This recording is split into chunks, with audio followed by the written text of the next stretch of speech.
Hello, everyone. Welcome to It's Sybil. I am Sybil Wilkes, and some folks you may recognize, some you may not. Some you may be meeting for the very first time, although she has guested on here before.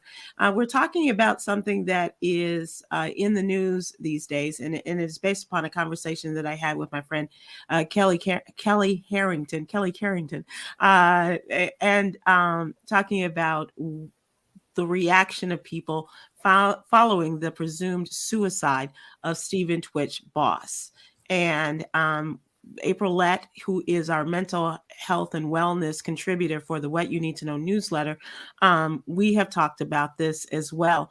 And Yolanda Starks-White, our executive producer, is here because she, as always, never one to follow along with the rest of the crowd, has a different perspective on all of this. So hopefully you'll join us in the conversation, and we'll glean something from this and take something away. So with that, let me welcome my guest. Hey, Kelly, how are you? I'm doing well. How are you? I'm well, thank you. And should I ask, how are you or how you doing? Which do you prefer?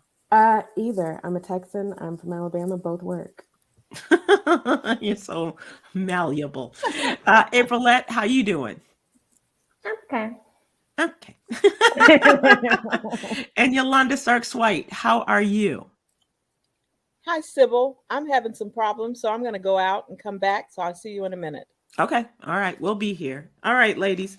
So as I mentioned, while we wait for Yolanda to return, to give people some background on this, I was talking to Kelly on the day that Stephen Twitch Boss, the dancer, choreographer, and former co-host of the Ellen DeGeneres talk show and executive producer, many believe that he committed suicide. And so Kelly and I were talking about the social media response and how there was one thing that kind of struck her in people's discussions about this, and it was the hashtag check on your folks. I thought that was a good thing, but I understand from Kelly that it can be triggering. And Kelly, can you explain that a little bit? Yes. Just so everyone knows, I have managed depression and anxiety for several years. And in that, in my way of managing it, reading and understanding what's happening, it's just been very important to me. With the check on your friends or check on your strong friends, here's the thing. If someone has been managing depression or anxiety, or we don't know what happened in this instance, we don't even know if he was depressed or if something just triggered him. Mm-hmm. But the thing is, we're actors. We're not new to this, and we're kind of waking every day living these kind of dual lives. So we're smiling, some of us. It looks different on everyone. So one of the things Sybil and I talked about was, instead of saying this general and only when things like this happen, check on your strong friends, how about recognize things that might be a little different in their personality or things that might be going on that seem out of place. But on the other side, we should probably be checking on all of our friends, because we don't know what defines being strong. Right. Kelly, are you accustomed to putting on that face? Yes. You become accustomed to it, or was it something that you always did? It's probably something that I always did. I didn't recognize I was doing it until I was older. And until I had a really dark time in my 20s. My mom had to come get me off the couch. I was only eating tricks out of the box. It was rough. But I lost a lot of weight too. But which is always the goal. Always, it's positive. But yes, I think that's when I noticed that I was turning on every day. Mm-hmm. And I realized how drained I was every day when I got home. Or even if I just talk on the phone, sometimes I'm exhausted because I do feel like I have to turn on. Yeah. Aprylete, does this sound familiar to you? It does. And that's why I'm just shaking my head like, yeah, you literally are explaining everything that is a feeling for someone that is going through depressive episodes, and literally going to the bathroom at times is just, you just don't want to. Like it's a struggle. So no, I totally understand. And just coming from, it's wild because I have never been vocal and open about me and just my struggles and things like that. And maybe one day I will, but I am an advocate. And I do know things from lived experience and from living with someone with a mental illness. But I will say this, that on top of just putting on that face and living this dual life, like I had a career where I was always on, being in television and radio, where it's just like I didn't have a choice. And I think that for me, that kind of saved me. Because if I did not have to show up in that way every day, things would have looked different. My life would have been totally different. So I kind of feel that my career literally saved me, because it was easier to put on that face and it was easier to go out in the world. And literally I have a whole name for it, like I am Aprylete. Like that's when I am on at my best self, I say. But when we go home behind closed doors, it looks totally different.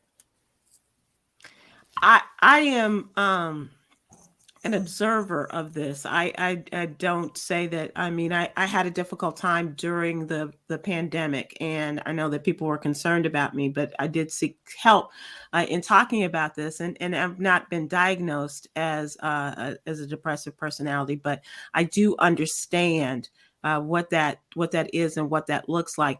And sometimes, and I'm one who is big on tones. On the tones of people's voices and what I hear. And so when people say something, and Yolanda is a good example of that, when she says something and I'm like, tone, because that affects me. And we have other people who have tones, and then with a new colleague, he just has a very light, kind of caring voice, and his energy is a lot different, and which I can appreciate. Not to say that I don't want people to be honest with me, but it can bring, in a working situation, can bring the situation down. But I don't want people to be, fake. If you're having a really bad day and or going through a bad period of time, I would appreciate your being honest. And I know that honesty isn't always what people want or want to hear or want to give, because that requires a lot. Does it weigh on you all at all to be upbeat or to give off this personality of someone who is not going through a difficult time? Yes. I mean, it's just, yes. Yeah. Yes. And Kelly, you're really close to your mom, and you have close friends who are also going through this. Is that a discussion? Is that an ongoing discussion about, how you are and where you are? Another thing that I think a lot of people who are dealing with depression or anxiety or anything, you don't want to be a burden on anyone, even if you know that they know, even if you know that they can relate. That burden part is just, it's really heavy. And as much as you read and as much as you try to go into your mindfulness and you meditate, and it's hard, but I am much better today at saying, especially with my mom, hey, I'm in a little bit of a mood today. I might need to step back. Or I might be in my room all day. Yeah. Everything's fine. Yeah. So and it's having people that love you and that care about you and that know you, because mine is, I need a moment, or I'm in a moment. And people that are around me, they know what that looked like. So it's really not a conversation that needs to be had. And it's kind of hard having this conversation just like from a personal standpoint and not as an advocate standpoint, because when I don't want to claim something literally like over my life for the rest of my life.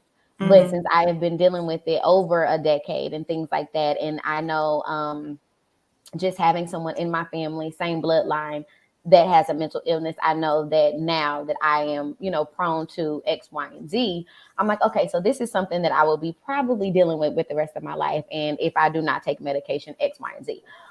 So with that being said, when you say the burden piece, now I don't look at it as in like I need that checkup, which it will feel good at times, but it's just like I don't really need it, because the way that I have managed, and I know pretty much when things are, I don't know when things are going to happen, but I know myself. So it's just like, just give me a moment. I will be fine at some point. If you see it lasting longer than usual, then you can jump in and intervene. But this is just my experience and how I feel. Other people may want even more of a helping hand with, but I know for me, it's just like, as of right now, at the stage I'm in, like, I understand what's going on. I definitely take the necessary steps. I take the medication. So it's just like, when I'm in a moment, I just need a moment. I don't necessarily need the over showering of, if that makes sense. I'm sorry, but like, yeah, if that makes sense. So you don't need anyone to fawn over you and keep calling and checking on you. And no, because that would be exhausting to them. Like, that would be exhausting. Is it exhausting to you though? The only thing is exhausting to me is because it feels like I am in, like I'm in a pillow and I'm screaming and no one really understands because I can't put it into words. Like if someone says like, oh, how are you doing? And I'm like, well, I'm not well because of this. Well, why do you feel that way? I don't know. You get what I'm saying? So it's just like, since I do not know, I cannot give you an answer. And that may frustrate you. That frustrates me. And of course I can say, oh, things will be okay. Read your Bible, do this, do. I understand all of that, but it's a mechanism. Like it's something that's a feeling that you cannot put to words. And it's so frustrating when you're trying to. It's okay. Oh God, when you're trying to feel your best and be your best and do your best, but it's just something inside of you where you just can't put it to words. So no, I would not want people to ask me, how am I? Because I can't explain to you how I am. And to eliminate you being frustrated with me and you not understanding, I just rather just take my moment. And when I feel better, then we can, kick the bobos and have a conversation. And so when I say that my career kind of saved my life, is because I had to show up. And that was just what I did. And I did it with grace. I did it with a smile on my face. But it's because what I had to do, because I needed to make money. And make a living. Right. Yes. And I wanted to be, and I know that outside of this, who I can potentially be and like what my gift is to this world. So it's just like, I fought every single day to just show up and to be, I don't even know where I'm going with this, but no, but let me just stop you there, because I can't imagine anything more frustrating than to be a journalist who has a gift of using words and not being able to explain this to anyone. Yeah. That really has to be very difficult. I can understand, and especially from the outside looking in, people really want to help you. Yeah. But we don't know how. And so we think that talking about it may be helpful to you. And so we're all frustrated. You're frustrated because you don't have the words to explain this feeling and what you're going through. We're frustrated because we want to help and we don't really understand what the process is. And so there's a chasm there, a big gaping hole between us, and that we're trying to still connect people to people, person to person. Yeah. But it's and I apologize. I mean, for trying to do that. And I'm not looking for, it's like, oh, it's okay. I'm not looking for that. I humbly apologize for trying to understand and to give you the space to do what you need to do. Yolanda, I don't know. I know that you have some thoughts on this. What have you heard that you want to comment on? Well, I don't know if I have any real thoughts. I actually need help in understanding, because I don't think I've ever been depressed. I don't know what that feels like, but I am a person that I'm very sympathetic. I have a soft heart, but I don't understand depression. And I'm wondering, I've always said, I grew up with a sister that I watched her suffer every day. She had sickle cell anemia. And she used to describe it as if there was somebody inside of her with a butcher's knife that was poking her from the inside. Oh. And she was in and out the hospital several times a year getting blood transfusions. And so I have always felt very guilty, but by the grace of God, that could be me. And so I have never, and I think about it, I've never had, I don't think that I have the right to be sad or depressed because number one, I'm healthy. And number two, when she eventually died, she really wanted to have a child, and she gave a child, and it really took her out. But I have my life and I have my health, so I feel guilty. But listening to Aprylete, that's not something that she can control, that she has any control or power over. And I forget that. I forget that is like a chemical that she is missing out of her head. That's the best way that I can put it. But in my day-to-day life, I just don't have a tolerance for if you're having a bad day, if you didn't get enough sleep last night, if your dog is sick, if your mother fussed at you, that you bring that on me. So you can't come to me with a bad attitude, with that bad energy. I would rather you go away and then come to me when your energy is different, because I don't have the tolerance. And I guess I want to learn what that is about me. I just don't have it to receive you having a bad day. Hell, we all have bad days, but I don't think that we have the right to visit it on somebody else. Help me out, Kelly. Yeah, I mean, I've heard that. I've actually seen that a lot on social media, post Twitch, and after this happens with anybody. And I think you knocked on it. It's not a choice. But here's the thing. A lot of people who are working through it and managing through it in their head or wherever they're managing through it, they feel the same way you do. They don't feel like they have the right to put that burden on you either. And I can't speak for everyone. Right. But I think that's I'm trying to think of the right word, but kind of the dichotomy that everyone's dealing with. You don't necessarily understand depression or anxiety or any type of mental illness, but then on the other side, that person who's managing it doesn't get it either. Because we're all raised, especially our generations, we were always told, be happy. When you walk out the door, smile. We were always told. Think about the generations of people that had no choice in their days. Exactly. Yeah, to get that. Yeah. Exactly. So I understand what you're saying, Yogi. I do. I just don't know. I don't know another way around it. And I think that all goes back to when people are saying, check on your strong friends. Well, how do you really know what they're going through?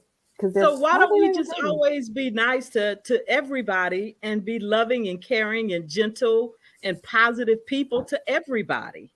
Well, if they had the answers to that, they might not have these days that they've had. Or we'd have world peace. But when people say check on your strong friends or whomever, why don't we just as a regular check on each other and love on each other? I agree with you. I think you started a movement of that a long time ago, of just loving on each other. And I think everyone could take a piece of that. Unfortunately, we don't live in a society where everyone does that. And I think Lawler agrees with that. Aprylete, does that make sense to you? Yeah, I mean, kindness definitely goes a long way for sure. And there's a lot of people that are not kind, but to be honest, I don't necessarily feel that people that are struggling mentally, number one, mental illness and like mental health are two different things. Thank you people for who have a mental illness, what I feel that could help is for everyone to just literally be first aid, mental health, take a first aid class, just so you can see the signs and then know how to interact. So it may not be how to respond or how to like ask these questions. It's just how to interact with someone who is going through an episode or who has psychosis or something like that. So I don't think necessarily if you're on a bus and you being mean to someone is going to trigger someone with depression or anything. It's a little deeper when it comes to mental illness and what you can do to help and to advocate for them. So that's my piece on that. But for sure, I definitely feel like kindness goes a long way. But I mean, we probably would never get everybody being kind. And I'm not necessarily triggered by someone being an a-hole. I'm not necessarily triggered by someone being mean to me. And because at times I could definitely be a little snappy or a little moody. So that doesn't necessarily bother me or put me in a depressive state. It's something that is already there. And you get what I'm saying? So I guess my piece would be just people being more cognitive and really taking the necessary steps and maybe taking a mental health first aid class. And it's only 8 hours. It's not that long. Yeah, Yolanda, you've taken classes for much longer than that and sat through them and complained and via text to me. So we could do this. How have you all responded? And maybe that can help us in our response. How have you all responded to people who are going through a depressive period or day or whatever, going through a period of time in which you are experiencing depression, in which somebody else has experienced depression? How have you responded as someone who understands or has an idea of what they're going through that might help us? What suggestions might you give? You could go first, Kelly. I think what I try to do is just say, hey, do you need anything? If they say no, I respect that. They know I'm praying for them. They know I love them. They know that they have me when they're ready. And I let them go through what they're going through. I know we're on this subject, but I did just want to say one more thing, because I think it's really important with the check on your friends and all of that. When you're telling people right after you've seen that someone has committed suicide, and then you're telling all these people, oh, check on your strong friends, check on them. I mean, I think that's a very nice sentiment. But on the other side, you're also putting the responsibility on them. They couldn't have saved this person. Yeah. So I did just want to point that out too. So the way I respond when I know a friend might be struggling, I ask them what they need. If they don't need anything, I step back. I might ask that every day. And that was the other thing. Do you keep going back and do you keep checking in and saying, how about today? You need anything today? Because today is different than yesterday. Yeah, and that's totally fine. But I'm not going to sit there and flood them all day or I've seen people try to send me jokes or memes, or it's nice, but I'm really not. You're just like, I just want to watch Grey's Anatomy and lay down. So, well, neither one of you may need this, but I do love a good dog video. I do love, Me too. It can't hurt. I mean, you got your own private entertainment there with your dogs, but I do love a good dog video. Aprylete, Kelly, what about you? How? Can I just share something right Sure. quick? So this is all new to me, and I have one of my best friends that I just love so dearly. For years, she suffered, but I didn't understand it. So what happens is we would be talking, and then she would just stop talking and disappear. And we would say, like, oh, well, where's so-and-so? I don't know. I haven't heard from her. And I would take it personal. And she would go in what we would call a hole for months, sometimes years. And I used to be like, that's awful because, but I need you. And it's not until just recently, I mean, like within the past year or two, and she's been my friend for 30 years, that I recognize that it had nothing to do with me, that, she couldn't. And she didn't abandon me, but I took it as abandonment. I mean, for years I went through this. And whenever she would come back, I mean, I would say I have a whole lot of good girlfriends. Sybil is my best friend in the whole wide world. But this girl in particular, there's nobody else that I really laugh and connect with as far as entertainment as with her. And I argue with her more than anybody else. But then she just leaves. And I really feel bad about that. Now I understand that she wasn't abandoning me and she wasn't being selfish, because that's what I used to say.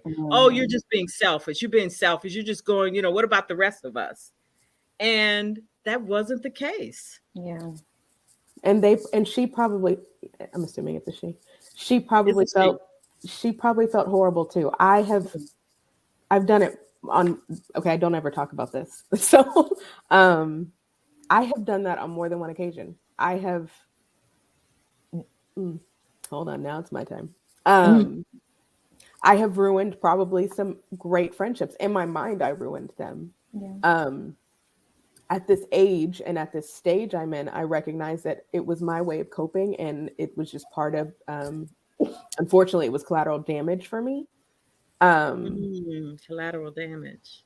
But I have certainly done it. Sybil has been a sister to me since I was 18 years old, and I've done it to her. And it kills you inside a little bit. Yeah. But then you recognize that it's what you had to do for you to be able to breathe every day. And I'm sorry that what are you going doing when you're in what I call the hole? What does that look like day after day, week after week, even month after month? What is that, Kelly? What are you doing? I'm most likely trying to shower. And I'm trying not to show you that I don't want to get out of bed. I don't want to get dressed. I don't want to look at myself in the mirror. And I'm just trying to get myself back out of that hole. I am in a hole. And I'm just trying to climb out. And I don't want to burden you. How do you climb out? Everyone is different. I don't want to sit here and tell someone how to climb out. Well, how do you climb out? Yeah. My ways. Is it time? Sometimes it's time. Sometimes I know I keep referencing Grey's Anatomy, but it's been a great friend to me. Sometimes it's just zoning out and binging. Sometimes it's reading. Sometimes I just sleep. Sometimes I just talk to my dog, and that's all I need. I can't give you one thing.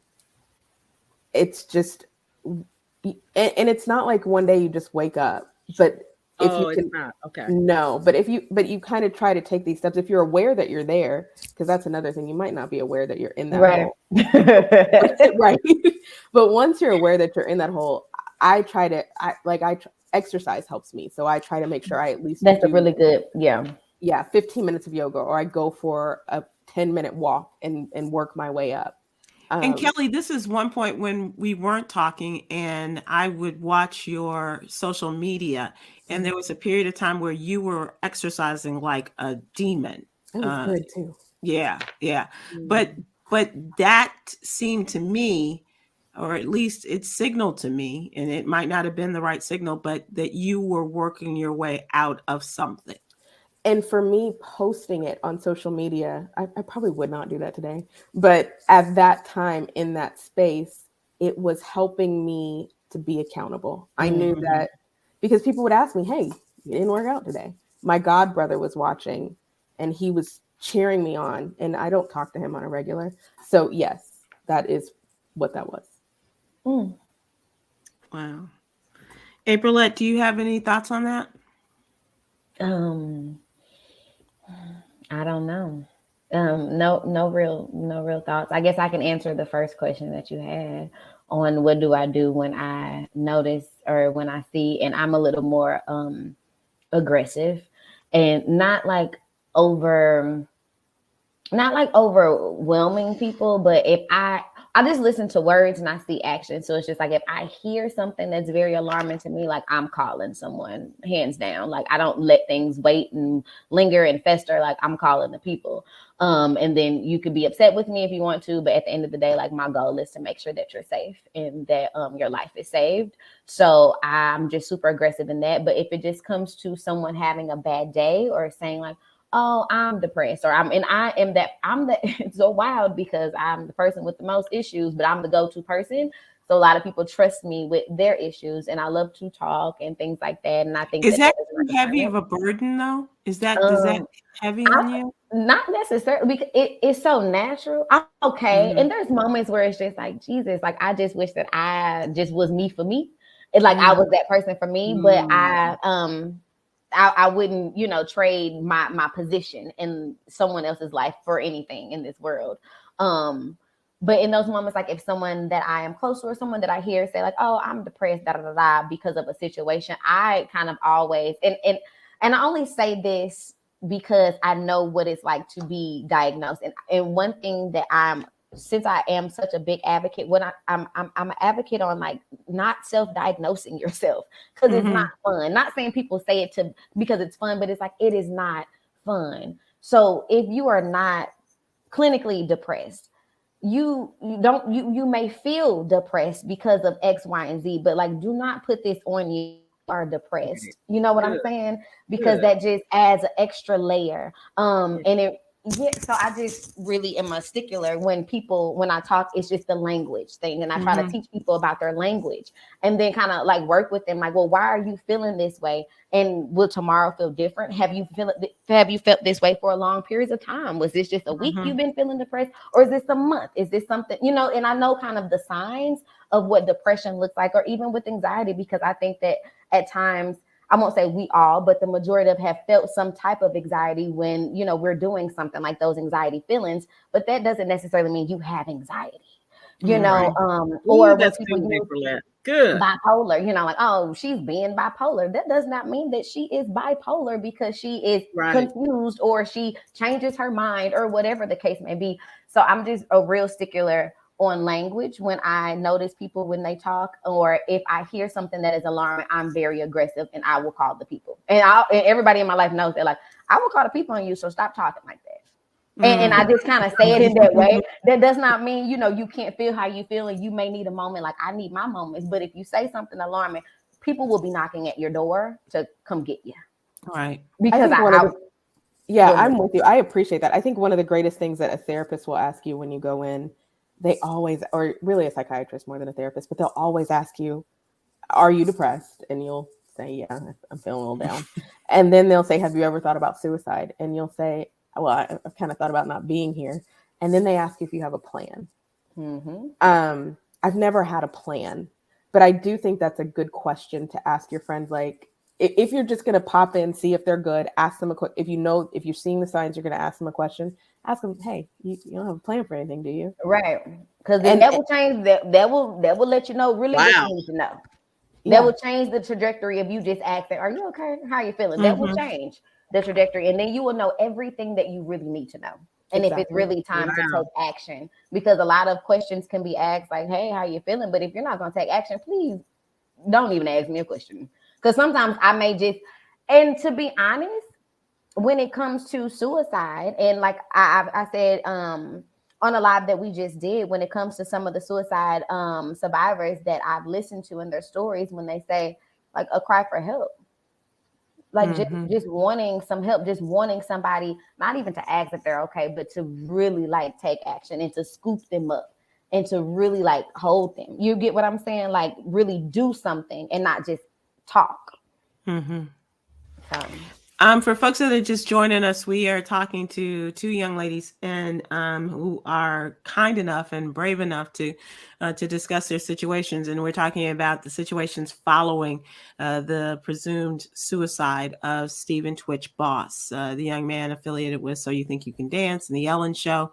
And from the outside looking in, and I only have a friendship with someone else who was friends with him to give me an idea of what a great guy he was and what a lifestyle he had that most people would envy, and what a supportive friend he was, and what a surprise his suicide was, as I say, presumed suicide was to so many people. But talking about this and wanting to know what this discussion does to people, social media, what effect this has on people. And Kelly and Aprylete have been kind enough to come on and talk about this and give us a bird's eye view of what it feels like, things that, you know, we can or should not do in relationship to helping people. Kelly and I had a conversation talking about the triggering effects of social media, and when people were saying hashtag check on your strong friends and what that means. And Kelly made an interesting point, you know, that strong people, your strong friends, are acting strong. They're actors. This is what a lot of people do. And Twitch was an actor. And so you find a lot of people in this business who may or may not be experiencing depression or what, however you want to describe the situation or the condition.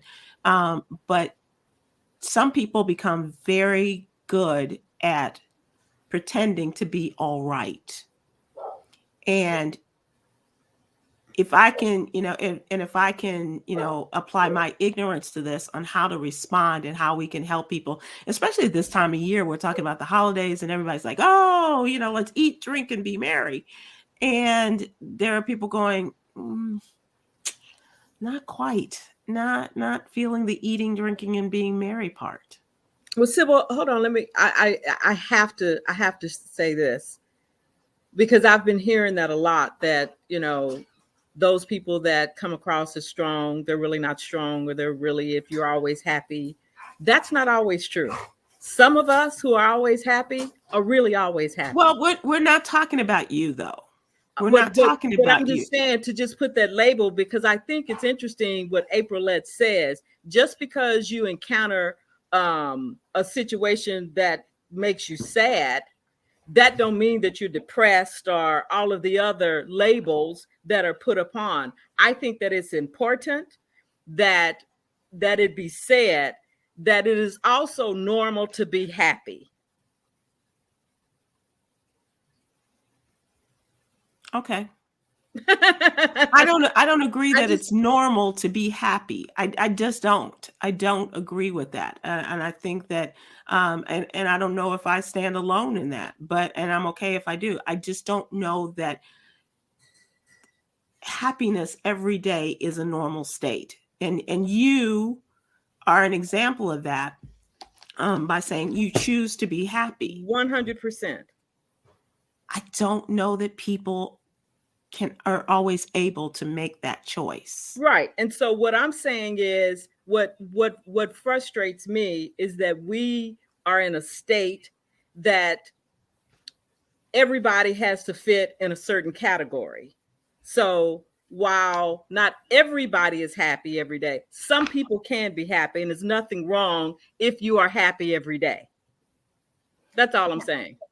Aprylete, you want to say something? Yeah, because Yogi, I want you to kind of explain, because you are very mindful. You have mastered, everything that you've mastered when it comes to yoga and just mindfulness and everything. It's a mindset and it's a mind shift. So could you just explain a little bit about just choosing to be happy and what that looks like? Because it's really like a mindset.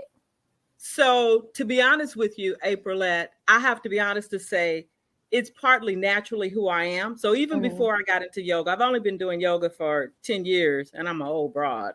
But even before that, I was still happy, and I was sexually abused. My mother had situations. I've had a whole lot of drama. I was physically abused, a whole lot of crap that a lot of other people have been through. I was pregnant and had a double miscarriage, while working, the whole thing that a lot of other people have been through. But for me, because, and again, I think when I first started talking, I think it's because as a child, what I witnessed as my sister and seeing her suffering, that I choose to just, I feel so guilty not being, because happiness is also a state of gratitude to God. For me, I would feel guilty not to be happy, because I would think that God could say, well, you know what? If you're not happy to be here, it could be Pam that's here. So that, coupled with, at a very young age, when I was a young adult, I studied Buddhism and I learned compassion and I studied world religion. And so I've always had an open mind that has probably expanded my view on how we should live our lives. Yeah. And then yoga probably took me to a whole nother level. But I think the core of who I am is I just choose to be happy. But I also am probably blessed enough that I don't have that chemical imbalance that some people might have, where they don't have a choice. I can admit that. What if I presented something to you that depression doesn't always mean you're sad? And I don't want to take this conversation too far, but I like it. Go, Kelly. What does that mean? Yeah, I mean, there's there's one thing about me. If you're going to talk to me face to face, I'm going to be smiling. Yeah. Sometimes it's a mask, sometimes it's not. But I feel joy. I feel gratitude even in the dark spaces. I really do. I can see those things. So when I'm depressed, I'm not always just sad, but I might be so deep in my head and that I just need to step back and readjust I had a therapist 20 years ago call it my depressed voice, and step back and not listen to what that voice is saying and remind myself of who I am. So I think there's a big difference between going through a depressive episode or feeling depressed and being sad. And I could be wrong about that. Not a psychiatrist. Well, I've that's just your seen a lot. interpretation. Yeah. No, Right. really, that's good. So it's not wrong. So when you go into your hole, you're not sad? I'm not. I can't always say I'm not crying every day. And it's so hard to explain. And I think that goes back to what Aprylete was saying. Like when you're asking how you're feeling, heck, I don't know. Yeah, Right. But I feel good. It's undescribable. And sometimes, kind of what we said earlier in this conversation, where it's like you don't know. I remember moving, and just like in this last couple of months, and sometimes like I kind of feel it coming on, and I know because it's just like I just know my body, and I just know when it just comes to medication, I just know like what I do and what I don't do and what I've been doing wrong. But I had to look around my apartment, and this is y'all are making me super candid on this. I had to look around my apartment, and I called my mom, and I'm just like, girl, I think I'm depressed. Because I didn't feel it, but the way that I was living, it said another thing. And it's just like I didn't even get groceries. Like everything was a mess. Like it just was disgusting. Like literally, I'm just like, I am disgusted with myself at this point. Like, why am I? And I'm just like, I think, and it was just, I was going and working, and I wasn't even thinking about like me, if that makes sense. So I didn't recognize that, okay, like I am actually feeling depressed right now. Or maybe you're just a slob, and that's okay too. No, but I'm really not. No, that's the thing. Okay, so maybe that's the difference. Maybe that's Okay. the difference, because sometimes I am a slob, but I'm very neat and in order. And I just like, well, that's just what it is today. That don't mean that's who I am. Sometimes I don't get up and take a shower and brush my teeth and wash my face. That don't mean I'm depressed. That means not at all. Not at getting all. up and taking a shower and so. But I always tell you, Aprylete, to be gentle on yourself. There's nobody that's more gentle on themselves than me. I show myself a lot of grace. And she's true. married, and she lives like that. Whoa, Nelly, whoa. But I think we all should take a piece of that, what you said, is show ourselves grace and be gentle with ourselves, no matter if you have a mental illness or if your mental health is struggling at moments. It's just like, even if you're a ball of joy and you don't have any issues in the world, just give yourself some grace and love on yourself, because life at the end of the day is hard. You know, whether you're happy or not, like life definitely can be, life is beautiful. Life is beautiful, and it is a blessing. However, so I was just about to say this. I was about to wear y'all out, because that's another thing that I never say. I don't say life is hard. And I had to take that back, because I'm just like, at the end of the day, there are different, it's situational. You know, there's different things that can presume to be a challenge or X, Y, and Z, but life in itself is very beautiful, and it's such a blessing. And I thank God every day when I wake up in the morning. I'm just like, I thank you for the ability. I thank you that I have my limbs and my legs and my arms. I can walk to the bathroom. I can, do those. So it's just like, that is, So, because I think you have to be very careful. And this is the answer to your question. I am very careful about those things that I allow to enter into my life. Yeah. I am very careful about those things that I allow to enter into my life. If somebody says something, I'm like, whoa, counsel, don't speak that into my life. And I speak goodness and positiveness and wholeness. And so I wouldn't say, when people say marriage is hard, well, hell, if marriage is hard, I don't want to be in it. Bye. And I have the choice not to be in it. No, marriage is great and it's fun and it's lovely. Do we have hard times? Yeah, but we work through it. But our marriage is not hard. I'm not speaking that into my life. And I think that's that part of that mindset that you were speaking of is those things that you allow to be spoken into your life, even by yourself. And with that, you remove away what you think other people should say or do. Let people be who they are. And if that's who they are, then that's who they are. But you are in control of who you are and what you enter into your life. Okay, I'm done with my speech. Okay, the clock is not our friend. And so, Okay. and we do have to bring this to an end. Do you all have any closing thoughts or things that you would like to leave with people as a result of this conversation? Kelly or Aprylete? Yolanda's had enough giving of her, her doctrine. I appreciate you for having this conversation and for letting us be I think we were both a little more candid than we planned to be, but hopefully someone will see this and maybe see something in themselves, and maybe we can help somebody. I think you Kelly, have. you're so beautiful. Beautiful. I think you have. I really do. Aprylete?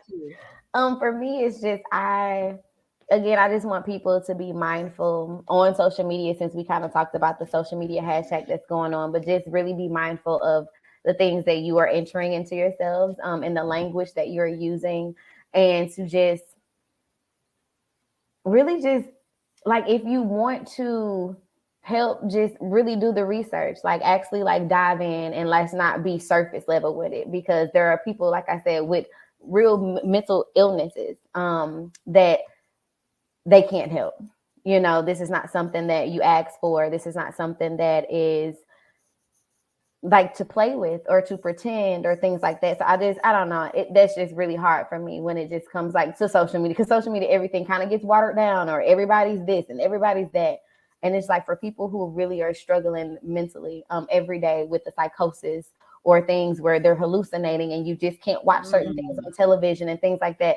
It is real, and it is really heartbreaking, and it's hard for people to want to speak about it and to stand up and tell their stories when you don't feel safe to do so. So that's my only hope for people just on social media, is to just be a little kinder that way, and to really, if you want to help, like really do your research, like really, try to learn and be knowledgeable.